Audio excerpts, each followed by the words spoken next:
By the 12. I thought Ishgard remarkable, but this... We are certainly not in Eorzea anymore. A tavern is a tavern, Alphino, here or anywhere else. Now, if you'll excuse me, it's time to do what I do best. Oh, 1,000 pardons, my lady. The signs of the 7th dawn, I presume. I hope your voyage was not too trying. And you are? Ah, yes, of course. Forgive me.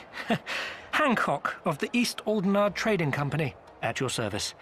On behalf of Chairman Lolorito, I bid you welcome to Kugani and invite you to take refreshments at our local offices. Lolorito?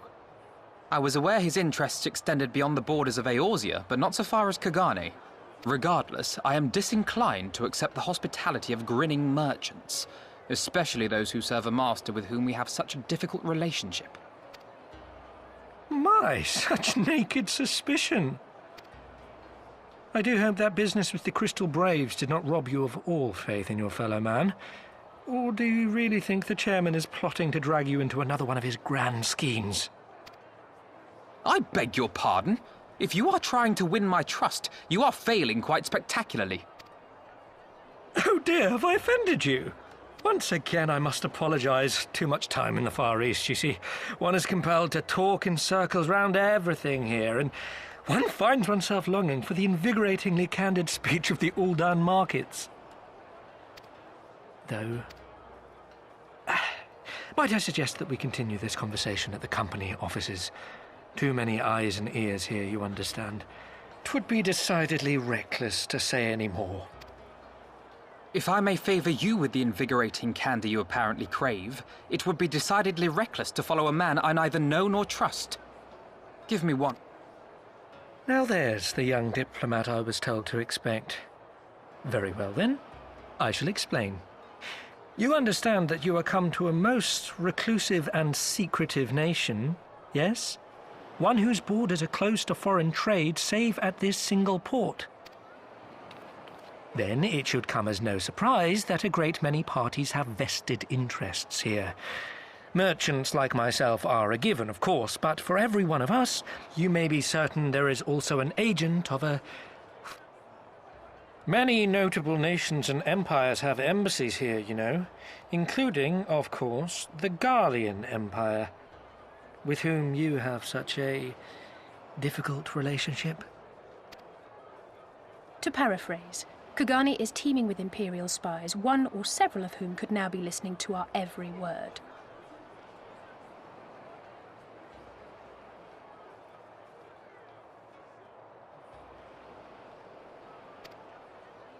Something to that effect, yes. Beneath this veneer of bustling trade, a war for supremacy is being waged between world powers. One might say we were standing on the front lines, just not in... I still have my doubts, but he may have a point. I say we accept his invitation for now.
Our thaumaturgists took great pains to ward these walls against all manner of surveillance.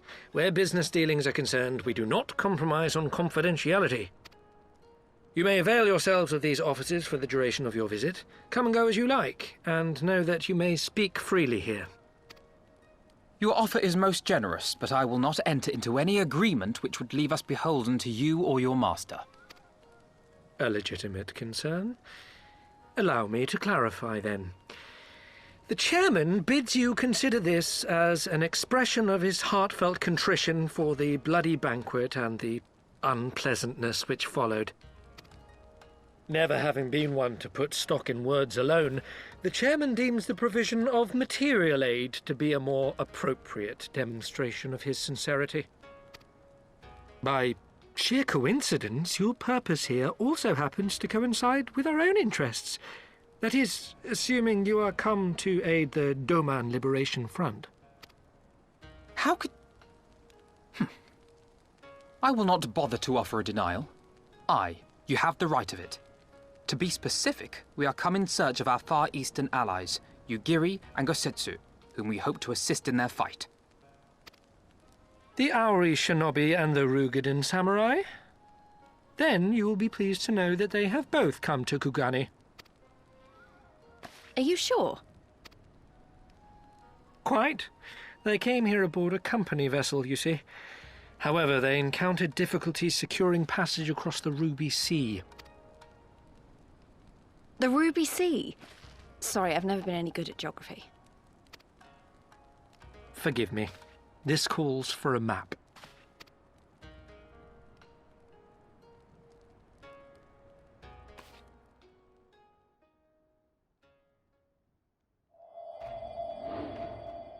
We are here in Kugani, the sole open port of Hingashi, situated on her western coast. Doma, meanwhile, is here on the eastern coast of Otherd in Yansha. Therefore, if your friends are to reach Doma, they must first cross the Ruby Sea.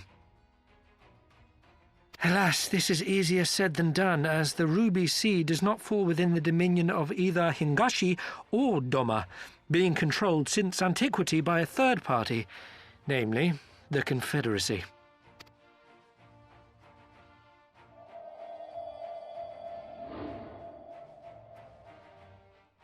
Said maritime collective is known for the consummate skill of its sailors, and for demanding that any vessel entering its waters pay a toll referred to as the Ruby Tithe.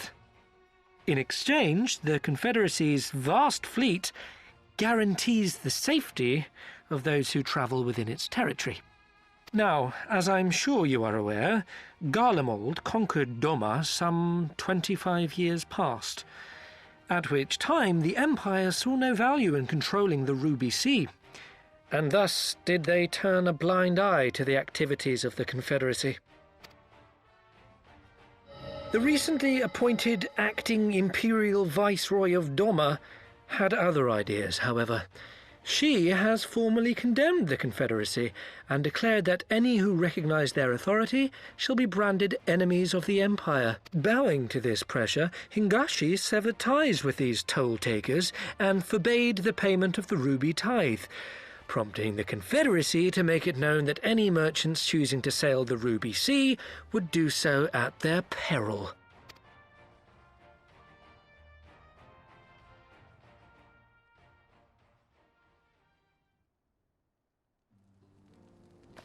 No wonder they struggled to secure passage to Doma. What captain would risk such a journey given the circumstances? I am told your friends were not so easily deterred from their course, but I know not whether their persistence bore fruit. I say we follow in Yugiri and Gosetsu's footsteps and attempt to secure passage to Doma for ourselves. We will need to cross the sea in any case, and we may learn something of their whereabouts in the process. And should we find that they are still in Kugane, we can make the journey together. In that case, I have some information which may be of use to you. No quid pro quo, I assure you. The chairman was most insistent that I aid you to the best of my ability.